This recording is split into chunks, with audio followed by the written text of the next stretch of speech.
ओम नमः शिवाय। हर हर महादेव शंभो। हर हर महादेव। जय माता दी मित्रों, कैसे हैं आप सब। शिव शक्तोम चैनल पे आप लोगों का हार्दिक स्वागत है। और कहीं ना कहीं कोशिश जारी है कि नित्य प्रति कोई ना कोई ज्ञान की चर्चा, कोई रहस्यपूर्ण चर्चा, कोई साधनाओं से जुड़ा हुआ एक्सपीरियंस जो है वो आप तक लाने का प्रयास हमारा अभी भी जारी है।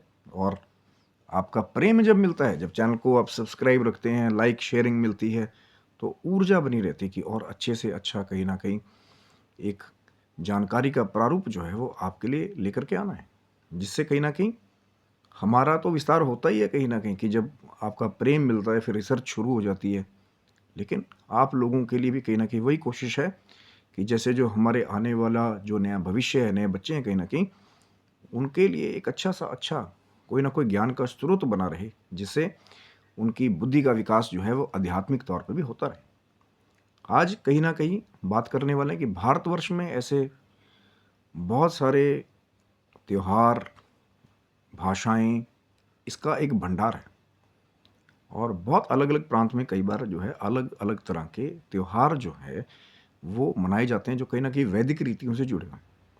जैसे कि अब ये कार्तिक का जो महीना है, जिसमें भगवान सूर्य नारायण का कहीं ना कहीं पूजन अति फलदायी बताया गया है। ठाकुर जी का पूजन अति फलदायी बताया गया। यहीं पे ही कहते हैं कि जो चार ऐसे हमारे मुख्य कहीं ना कहीं राज्य हैं और भी हैं, जो छठ का जो है पूजन जो है वो करते हैं, या छठ पूजा जो है मनाई जाती है कहीं ना कहीं। लेकिन मुख्यतः आप देखेंगे तो बिहार और पश्चिम बंगाल, झारखंड, उत्तर प्रदेश के कुछ क्षेत्र हैं, या नेपाल के कुछ क्षेत्र हैं, जहाँ पे ये जो पर्व है वो बड़ी धूमधाम से मनाया जाता है। लेकिन अब आप देख रहे हैं कि कोई जल में खड़ा होकर के पूरी रात साधना कर रहा है कहीं ना कहीं। लेकिन उसके पीछे का जब आपके मन में प्रश्न आता है कहीं ना कहीं कि क्यों छठ पूजा मनाई जाती है, कि इसके पीछे का कहानी क्या है, तर्क क्या है, तो कहीं ना कहीं ये वो पर्व है कि छठी जो तिथि है कहीं ना कहीं वो षष्ठी देवी, यानी माँ का एक ऐसा स्वरूप है कहीं ना कहीं जो अ, भगवान सूर्य नारायण की बहन भी कही जाती है।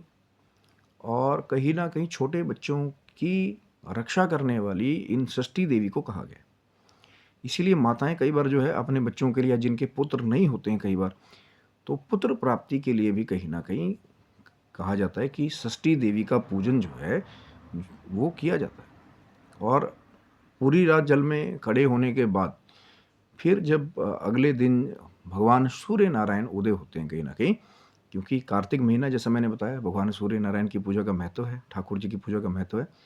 तो भगवान सूर्य नारायण जो है कहीं ना कहीं जब उदय होते हैं तो उनका भी पूजन करके, वो जो भगवान सूर्य नारायण है, जिनको सवित कहा गया है, जिनको जीवनदायिनी कहा गया है, जिनको प्रकाश करने वाला कहा गया है, तो कहीं ना कहीं उनका भी आशीर्वाद जो है वो जो कार्तिक मास की पूरी रात्रि जल में आप खड़े रहे, आपने माँ का पूजन भी किया, षष्ठी देवी का।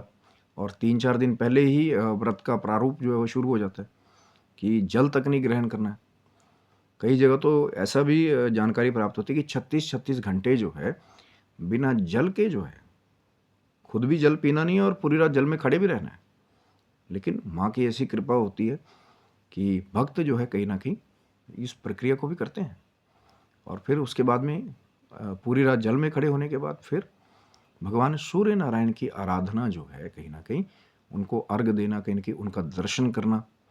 क्योंकि यही कहा गया है ना कि जो प्रातःकाल कहीं ना कहीं जैसे ही सूर्य नारायण उदय हो रहे हों, आप जो है कहीं ना कहीं उनको अर्घ दें उस समय, या कहीं ना कहीं दर्शन ही कर लें, या कहीं ना कहीं आशीर्वाद उनका ग्रहण कर लें, तो बहुत ज़्यादा फलदायी है। क्योंकि वो समय कुछ ऐसा होता है कि जीवनदायिनी जो किरणें हैं कहीं ना कहीं भगवान सूर्य नारायण की, वो उस समय पृथ्वी पे आ रही होती हैं।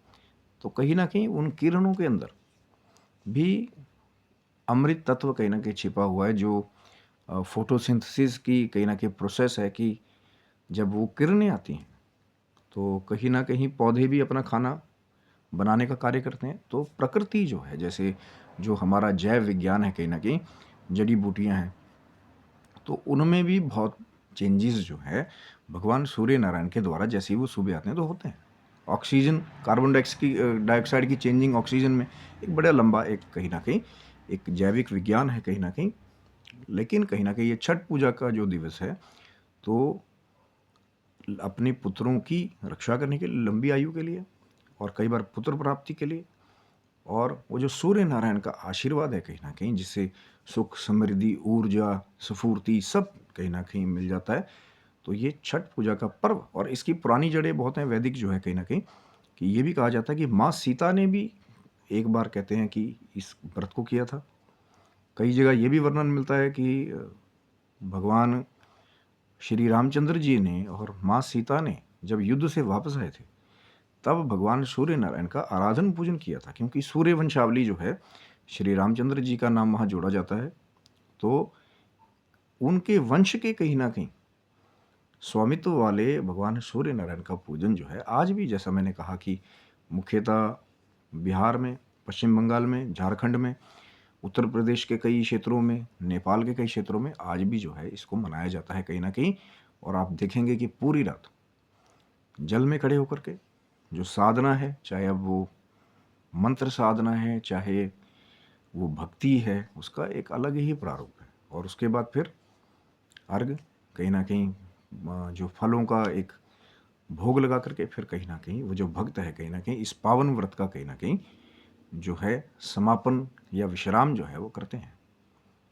लेकिन ये कृपा है माँ षष्ठी देवी की, भगवान सूर्य नारायण की, जिसके ऊपर हो जाए तो वो जो 36 घंटे तक बिना पानी पिए भी जो भक्त रह लेते हैं, वो कृपा जो है जब हो जाती है, तो आज भी भारतवर्ष में ये जो कृपा है देखने को मिलती है। तो कहीं ना कहीं आशा करता हूँ वीडियो आपको अच्छा लगा होगा, ये छठ पूजा से जुड़ा हुआ।